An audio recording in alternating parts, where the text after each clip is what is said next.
오늘부터 십계명에 대한 시리즈 설교를 시작하려고 합니다. 오늘은 그 첫 번째 시간으로 십계명 지금도 여전히 지켜야 하는가, 지금도 여전히 필요한가 라는 제목으로 말씀을 전합니다.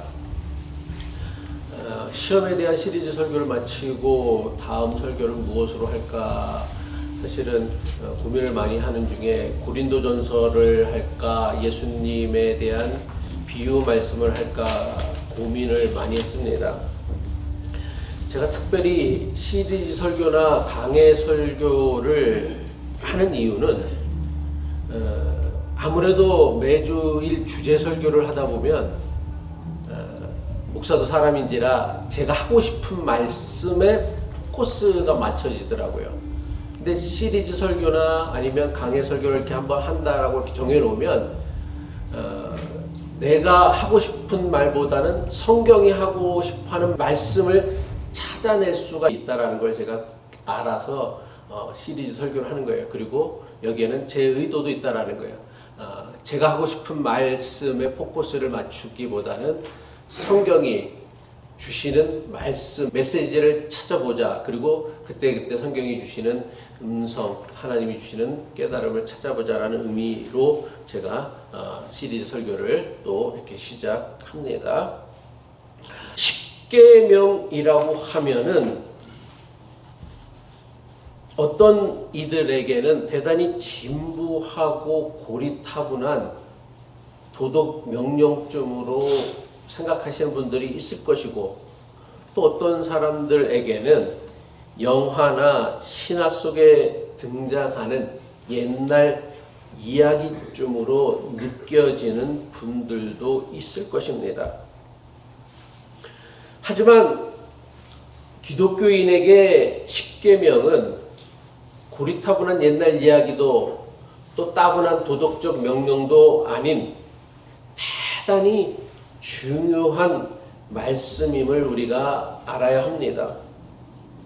왜냐하면 십계명은 우리가 믿는 하나님이 어떠한 하나님인지를 그 어떤 것보다 가장 잘 보여주는 말씀이에요.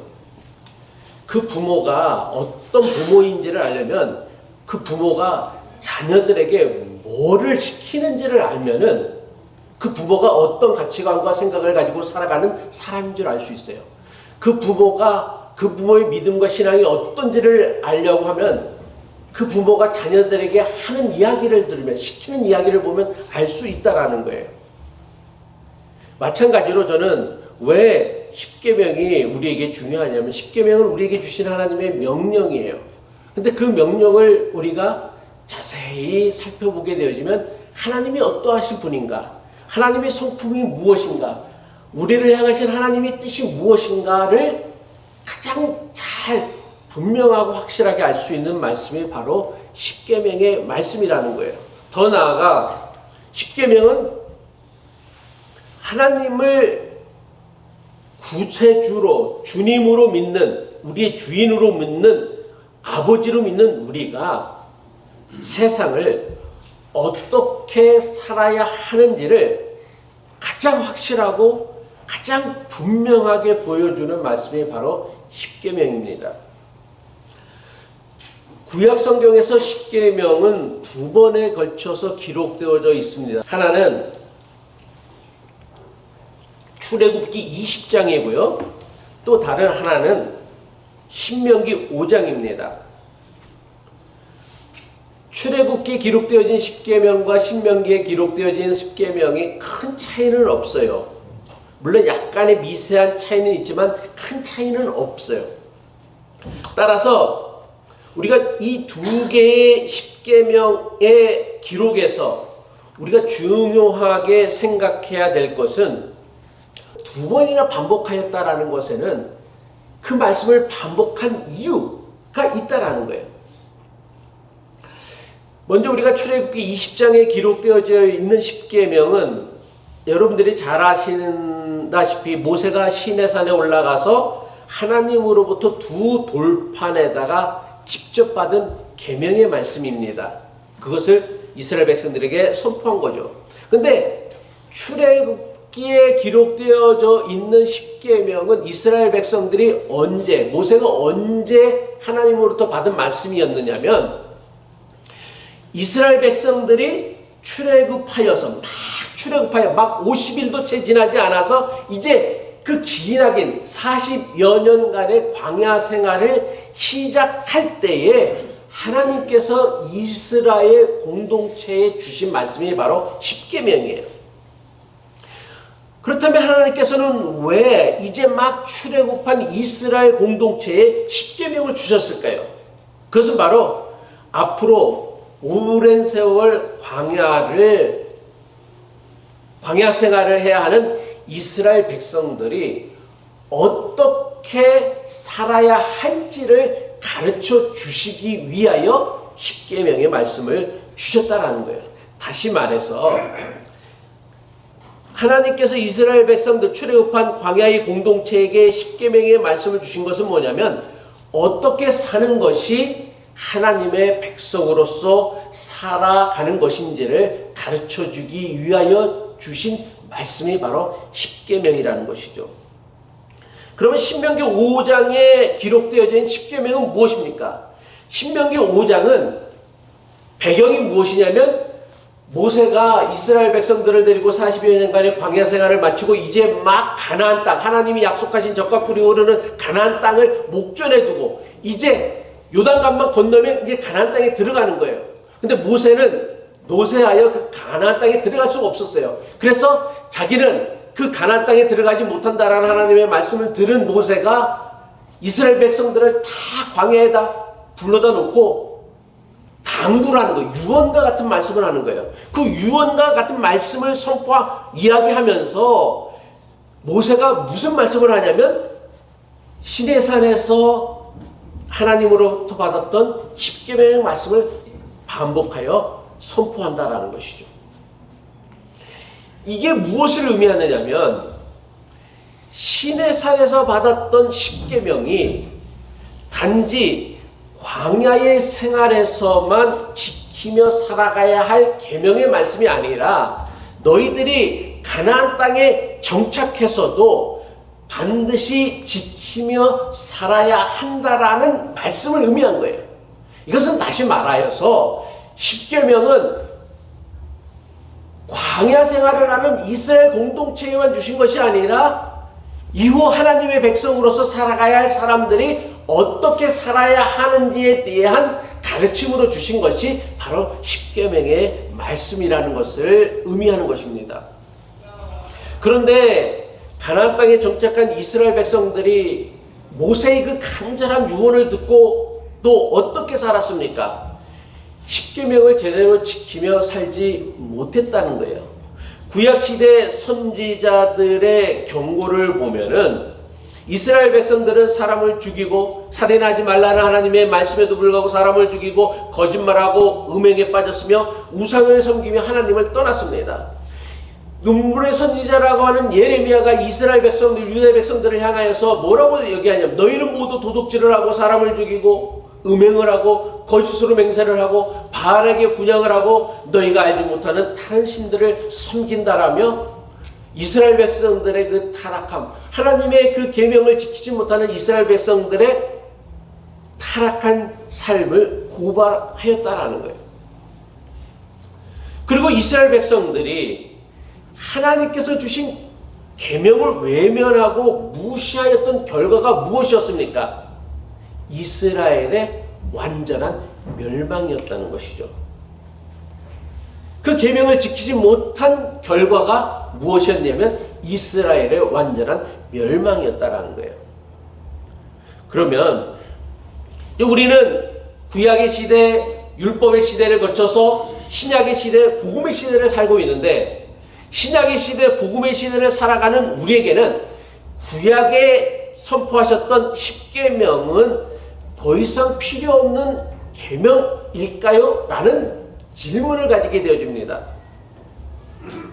그런데 성경은 그렇게 말씀하고 있지 않습니다. 예수님은 마태복음 5장 산상수훈의 말씀에서 뭐라고 말씀하고 있느냐면, 내가 율법이나 예언자들의 말을 폐하러 온 줄로 생각하지 말아라. 폐하러 온 것이 아니라 완성하러 왔다라고 말씀하십니다. 그러니까 예수님께서는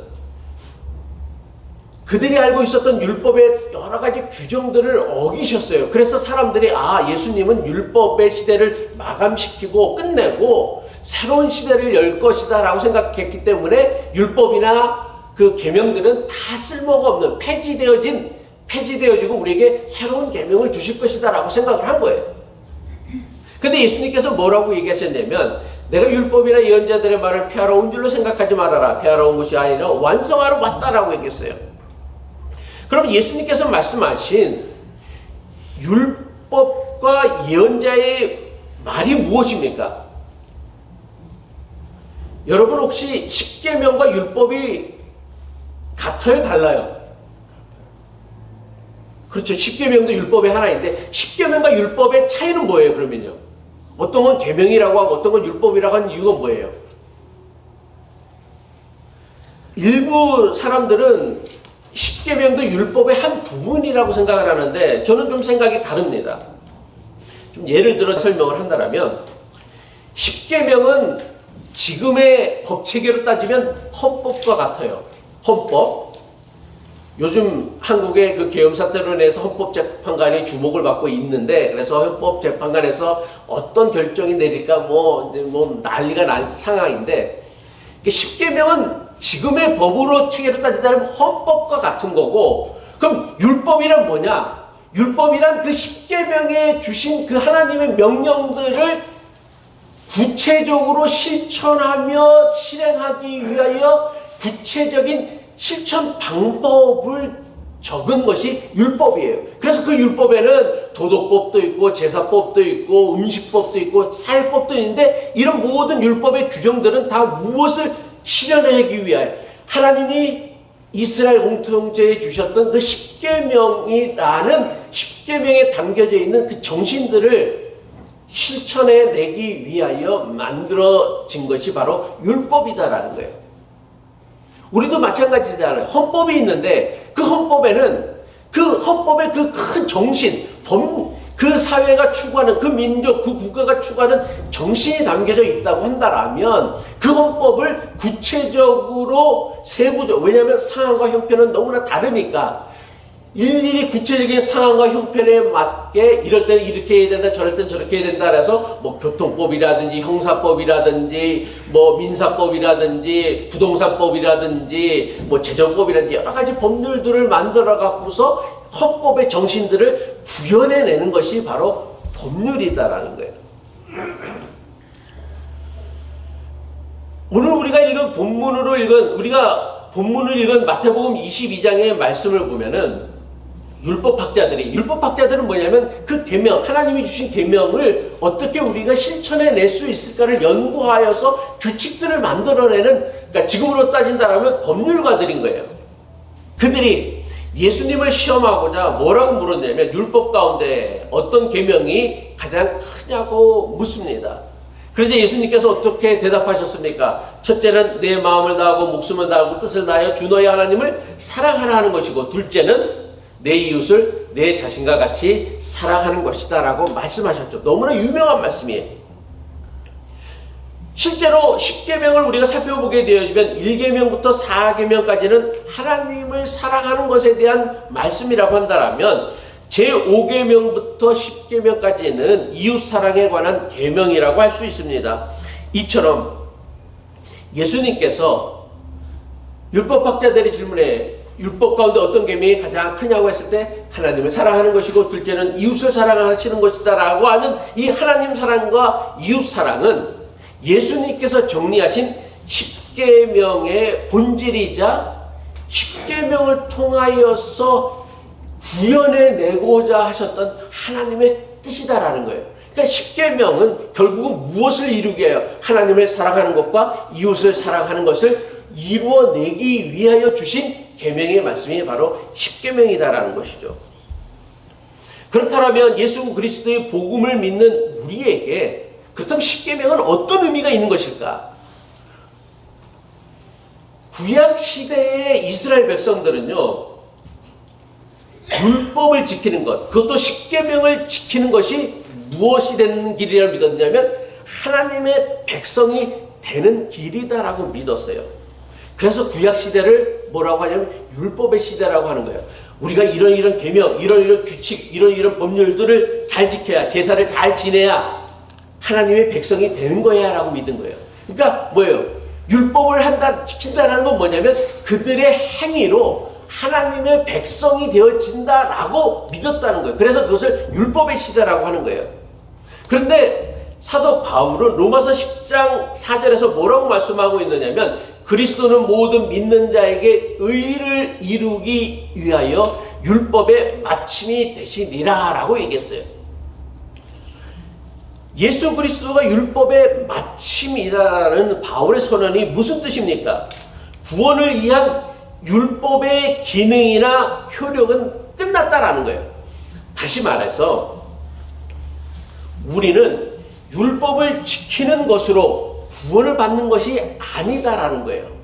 율법의 시대의 이스라엘 백성들은 자기들이 율법, 계명을 잘 지킴으로 말미암아 하나님의 백성, 하나님의 자녀가 된다. 이거를 다른 말로 신약 시대의 표현으로 하면 구원받는다라고 얘기를 하는데 그들은 자기들이 율법을 잘 지켜야만 하나님의 백성이 되어진다라고 믿은 거예요. 쉽게 말해서 이런 거예요. 내 자식이 학교에서 A를 받아야만 내 자식으로 여겨줄 거야 라고 말하는 것과 똑같은 거예요. 율법이라는 게. 이게 얼마나 폭력적이에요 사실은요. 근데 신약시대는 예수 그리스도로 말미암아 이 율법이 맞춰졌다라는 거예요. 다시 말하여 이게 무엇을 뜻하냐면 우리는 율법을 지킴으로 말미암아 구원을 받고 하나님의 자녀가 되어진다는 게 아니다라는 거예요. A를 맞으면 넌 내 아들이야, 내 자녀야, 내 자식이야. 그래서 내가 너를 돌봐줄 거야 라고 하는 게 아니다라는 거예요. 하나님의 은혜로, 예수 그리스도의 은혜로 우리는 하나님의 자녀가 되어진다라는 거예요. 그래서 그러면 사도 바울의 표현처럼 그리스도는 율법의 마침이라고 했으니까 율법은 이제는 폐기 처분되어도 된다라고 되지 않을까라는 의문을 가질 수 있다라는 거예요. 그런데 바울은 또 이런 의문에 대하여 너무나 단호하고 분명하게 뭐라고 말씀하고 있느냐면 로마서 7장 12절이죠. 그러므로 율법은 거룩하며 계명도 거룩하고 의롭고 선한 것입니다라고 얘기해. 아니 여태까지 이제 사도 바울이 그리스도는 율법의 마침입니다. 그래서 우리는 율법이 아니라 하나님의 은혜, 예수 그리스도의 은혜로 구원을 이룹니다 라고 얘기했는데 그러면 사람들이 이제 의문을 가지는 거지. 그럼 율법은 필요 없는 거네? 계명은 필요 없는 거네? 없어져도 되는 거냐? 라고 했더니만 그런데 율법은 여전히 거룩하며 계명도 거룩하고 의롭고 선한 것이다 라고 선언한다라는 거예요. 이게 무엇을 뜻하냐면 우리의 구원을 위하여 예수 그리스도가 오셨기는 하지만 그렇다고 해서 율법의 본질이 바뀐 것은 아니다라는 사실이에요. 무슨 이야기냐면 율법이 아닌 복음의 시대를 살아가는 우리가 율법에 대해서 반드시 알아야 할 사실은 무엇이냐면 율법에 대한 우리의 신분, 율법에 대한 우리의 위치가 바뀐 것이지 율법이 더 이상 불필요한 신앙의 유산이나 전통이 아니다라고 할 수가 없다라는 거예요. 비록 우리가 예수 그리스도의 은혜로 말미암아 구원을 받고 하나님의 자녀가 되어진다라고 하지만 계명과 율법은 여전히 의롭고 선하고 거룩한 하나님의 뜻이다라는 거예요. 이게 바울의 가르침이라는 거예요. 구약시대 이스라엘 백성들은 율법을 지키는 자신의 행위를 통하여서 하나님의 백성, 하나님의 자녀, 구원을 이루려고 했습니다. 하지만 바울은 로마서에서 율법으로는 우리가 하나님의 자녀가 되어지는 것이 아니에요. 왜? 어느 누구도 그 계명과 율법을 다 온전히 지킬 수 있는 사람은 하나도 없다라는 걸 깨달은 거예요. 그래서 그 율법을 통하여서는 우리가 뭐를 깨닫는 거예요? 죄를 깨닫는 거예요. 내가 율법을 통하여서는 구원에 이를 수 없구나. 내가 율법을 행하는 것으로 나의 행위로는 나를 구원할 수 없구나. 내 의로움으로는, 내 양심으로는, 내 행위로는 나를 구원할 수 없다라는 것을 깨닫게 하는 것이 바로 계명이고 율법이다라는 거예요. 바울의 설명처럼 십계명과 율법을 통해 우리는 하나님의 뜻과 하나님의 기준을 채우지 못하는 뭐를 발견하게 되어야 거예요? 우리의 연약함, 우리의 한계를 발견하고 깨닫게 되어진다는 거예요. 이게 바로 율법이 여전히 선하고 의롭고 거룩한 이유다라는 것이죠. 그런데 이것은 단순히 우리를 야 너는 그 율법도 지키지 못해, 그 계명도 지키지 못해? 하면서 우리를 죄책감에 빠지게 하려는 것이 아니다라는 거예요. 우리의 구원이 우리의 노력이나 행위로 이루어지는 것이 아니라 오직 예수 그리스도의 은혜로만 가능하다라는 것을 깨닫게 하기 위함이다라는 거예요. 따라서 복음의 시대의 십계명과 율법은 우리를 억압하고 우리를 속박하는 무거운 짐이 아니다라는 거예요. 예수 그리스도의 은혜를 받은 자로 기쁨과 감사함으로 자원하는 마음으로 자발적으로 실천하는 삶의 기준이며 방식이 바로 무엇이냐면 십계명이라는 것이죠. 좀 예를 들면은 이렇습니다. 십계명의 네 번째 계명이 혹시 뭔지 아세요? 십계명의 네 번째 계명. 그러니까 이게 우리들이 이렇게 십계명에 관심이 없는 거야. 이거는 고리타분한 옛날 저기지. 우리의 삶과는 아무 상관이, 우리 신앙과 아무 상관이 없는 거라고 생각을 하는 거예요. 십계명의 네 번째 계명이 뭐예요? 예, 맞아요. 안식일을 거룩하게 지키라는 것이 십계명의 네 번째 계명이에요. 여러분, 이스라엘 백성들에게 안식일을 지키라는 계명이 얼마나 무시무시한 계명인지 아세요? 물론 십계명에는 이날은 거룩한 날이니 네가 이 날을 구별하여 거룩하게 지키라고 하면서 너의 남종이나 여종이나 너희 부리는 가축들까지 다 안식일을 지키라는 명령만 있어요. 그런데 그 십계명 안식일을 거룩하여 지키라는 십계명의 사계명을 구체적으로 실천하기 위하여 모세가 준 율법에는 뭐라고 기록하고 있느냐면 출애굽기 31장 15절의 말씀이에요. 엿새 동안은 일할 것이나 일곱째 날은 큰 안식일이니 여호와께 거룩한 것이라 안식일에 일하는 자는 누구든지 반드시 죽일지니라 라고 얘기하고 있어요. 이게 사계명은 그냥 안식일을 거룩하게 지키라는 것이었는데 이것을 실천하기 위하여 이스라엘 공동체가 만들어낸 모세가 내려준 법은 무엇이었냐면 여섯째 날에 일하는 자는 누구든지, 여긴 예외가 없어. 예외가 누구든지 반드시 죽일 것이다. 그러면 이게 성경에 딱 이렇게 한 군데만 아니요? 여러분 한번 찾아보세요. 서너 번에 걸쳐서 이 말씀이 죽인다라는 말씀이. 그러니까 안식일을 지키지 않은 것에 대한 형벌, 대가는 뭐예요? 우리가 교통법규를 어기면은 거기에 대한 벌칙금이나 벌을 받잖아요. 그런데 안식일을 지키지 않은 것에 대하여 모세의 율법이 준 기준은 뭐냐면 죽음이에요. 사형이에요.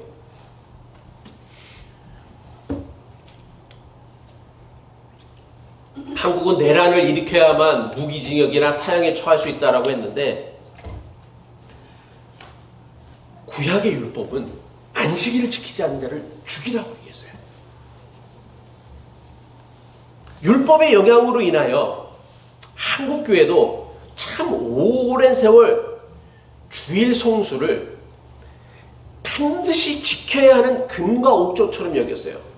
그리고 그 주일 성수를 강조하고 강요하기 위하여 온갖 어떤 말도 안 되는 그런 신학적 논리라든지 주장들을 펼쳐봤어요. 그래서 주일 성수를 해야만 구원받은 하나님의 자녀가 될 수 있는 것처럼 교인들을 수행했어요. 근데 한번 생각해 봅시다. 우리는 주일 성수를 해야만 구원받은 하나님의 자녀가 되는 겁니까? 그래요? 아니에요? 아니, 구약은 그렇게 엄중하게 얘기했는데? 아니야. 안식일을 지켜야만 하나님의 자녀가 되어진다는 건 율법의 방식이지 복음의 방식, 예수 그리스도의 방식이 아니다라는 거예요. 예수 그리스도를 믿는, 구세주로 믿는 복음의 시대를 살아가는 우리에게 주일 성수는요, 하나님의 자녀는 하나님의 백성이 되는 또는 구원을 얻기 위한 도구나 방법이 되어줄 수가 없다라는 거예요. 이런 것으로 구원을 얻는 게 아니에요. 여러분이 아무리 1년 365일, 아니 1년 10년 아니면 평생을 주일 한 번도 빠지지 않고 교회를 지켰다고 해서 저절로 그것이 하나님의 백성이 되고 하나님의 자녀가 되어주고 구원을 이루는 게 아니다라는 거예요. 그렇게 할 수 있는 사람도 없을 뿐만 아니라. 그러면 주일 성수한다고 내가 하나님의 자녀가 되는 것도 아니고 하나님의 백성이 되는 것도 아니고 구원받은 하나님의 구원에 동참해지는 것도 아닌데 왜 우리는 그럼 여전히 주일을 구별하여 지켜야 할까요? 오늘 이렇게 눈길 중에서도 어려운 중에서도 예배를 나온 것은 오늘 내가 주일 예배를 지키지 않으면 큰 하나님의 벌을 받기 때문에, 그리고 하나님의 구원에 동참할 수 없기 때문에, 구원에서 탈락되기 때문에 예배 자리에 모인 것일까? 아니요, 저는 그렇지 않다라고 생각해요. 주일을 지키는 것이 하나님의 자녀가 되어지는 도구나 방법이 아님에도 불구하고 우리가 여전히 구일을 주변에 지키는 이유는 뭐냐면, 예수 그리스도의 은혜로 구원의 은총을 누리는 사람이 마땅히 그리고 자발적으로 해야 하는 가장 선한 신앙의 길이다라고 여러분들이 믿고 고백하기 때문에 주일을 구별해 예배를 드리는 거란 말이에요. 내가 이 주일을 구별해 드리는 행위 때문에 내가 구원을 받는 게 아니라 내가 구원받은 하나님의 백성으로서 내가 세상과 다른 기준을 가지고 살아간다는 것을 고백하기 위하여 우리는 자발적으로 예배의 자리를 찾는다는 거예요. 그래서 제가 주일 성수라든지 그 어떤 교회의 행사나 일에 대하여 강요하거나 강제하지 않으려고 하는 이유가 여기 있다는 거예요. 우리를요, 의롭다라고 하는 칭의는 단번에 이루어지는 사건이에요. 우리를 예수를 그리스도라고 고백하고 믿으면 예수님께서는 우리를 하나님의 자녀로, 거룩한 자녀로 삼아주세요. 의롭다 해서 너는 내 자녀야 라고 해주는 거예요. 쉽게 말해서 내 뱃속에서 태어난 자녀는 걔가 한 일이 아무것도 없어도 넌 내 자식이야 라고 하는 거란 말이야. 그런데 예수 그리스도를 닮아가는 성화라는 구원의 과정은요, 단번에 이루어지는 게 아니에요.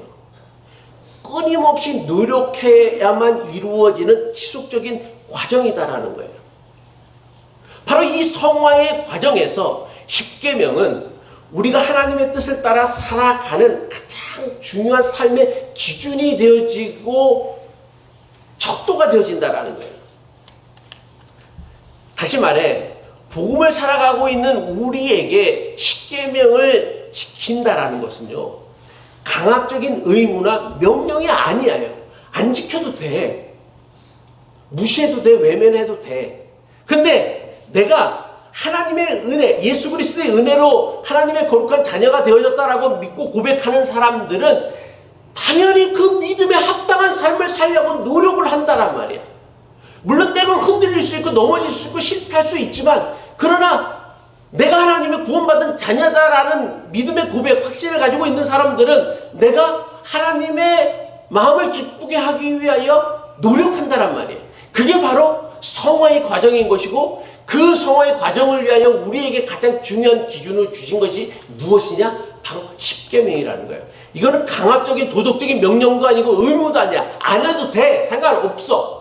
그러나 내가 예수 그리스도를 닮아가는 사람이 되기 위해서는 그 십계명의 기준을 자발적으로 실천하고 따르는 사람이 되어진다라는 것이죠. 여러분, 그리스도의 인격을 담는다라는 것은요, 강제로 되어지는 게 아니에요. 누군가를 교회로 강제로 끌고는 올 수 있지만은 그 사람이 예수 그리스도를 믿고 예수 그리스도를 닮은 사람이 되게 하는 것은 거기에 뭐가 따라야 돼? 자원하는 마음이 있어야 되고 자발적인 마음이 있어야 되고 마음속에 감동이 있어야 되는 거란 말이에요. 그게 없으면은 다 가짜야. 그러니까 여러분들이 여태까지 내가 교회를 다니며 11조를 열심히 했다, 주일을 열심히 지켰다, 이것으로 구원받는다라고 생각한다라는 것은 매우 심각한 착각이고 오해다라는 거예요.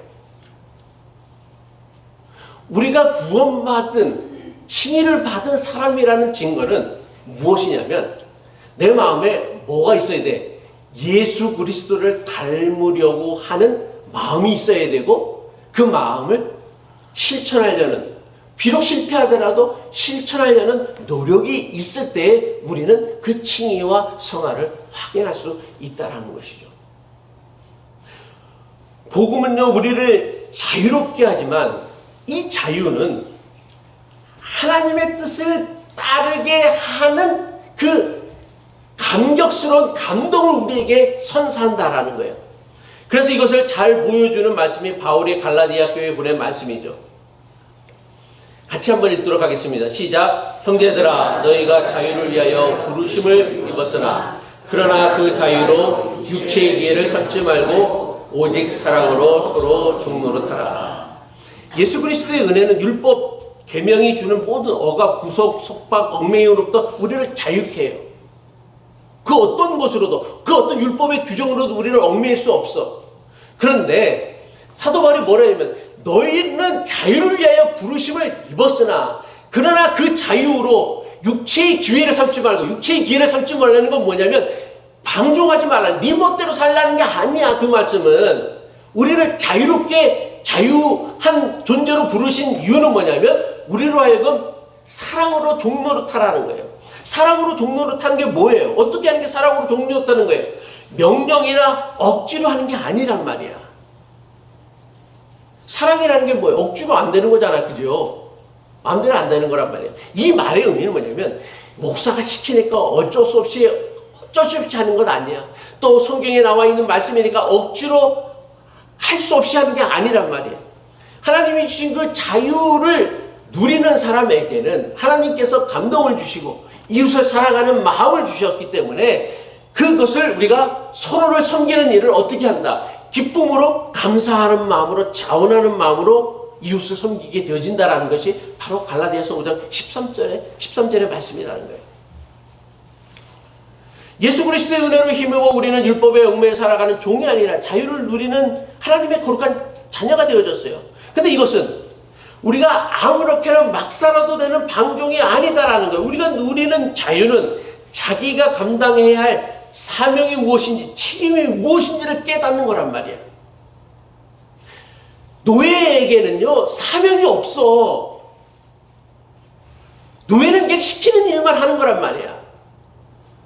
두드려 맞지 않게 하여, 먹고 살게 하여 어쩔 수 하는 거란 말이야. 근데 사명이란 뭐냐? 책임이란 뭐냐? 자유임만 가질 수 있는 거란 말이에요. 자유임만. 내가 하나님으로부터 자유인으로 부름받았다라는 그 감동이 있을 때만 그 사람에게 뭐가 생기는 거? 사명이 생기는 거고 책임감이 생기는 거란 말이에요. 그러니까 내가 인생을 살아가면서 내 인생에 어떠한 사명감도 없고 책임도 없다라면 우리는 아직도 뭐의 노예예요? 죄의 노예란 말이야. 사명은 뭐예요? 죄의 노예에서 벗어나서 하나님의 은혜로, 예수 그리스도의 은혜로 참 자유이 되어진 사람에게만 사명이 생기는 것이고 책임감이 생기는 거란 말이에요. 말씀을 마칩니다. 십계명은요, 단순히 과거의 유물이나 율법주의의 상징이 아니에요. 하나님과의 관계 안에서 우리가 살아가는 삶의 아주 구체적인 방식이에요. 율법의 시대와 복음의 시대의 차이는 우리가 율법으로 구원을 얻는 것이 아니라 예수 그리스도의 은혜로 구원을 얻었다는 거예요. 하지만 이것은 율법을 무시하라는 뜻이 아니죠. 예수님께서는 십계명의 본질을 뭐라고 요약하셨어요? 하나님 사랑과 이웃 사랑으로 요약하셨습니다. 신약 시대를 살아가는 우리도 여전히 십계명의 정신, 하나님과 더욱 긴밀한 관계를 맺어가고 또 그것을 통하여서 자유인이 되어져서 서로 이웃을 사랑으로 섬기는 사람이 되어지는 것. 기쁨으로, 자발적으로, 자원하는 마음으로, 감사하는 마음으로 순종하며 섬기는 것. 이게 바로 십계명이 우리에게 주는 영적인 도전이다라는 것이죠. 바라기는 우리가 앞으로 계속되어지는 십계명의 강해를 통하여, 말씀을 통하여 종교적 규율이나 도덕적 규율을 배우고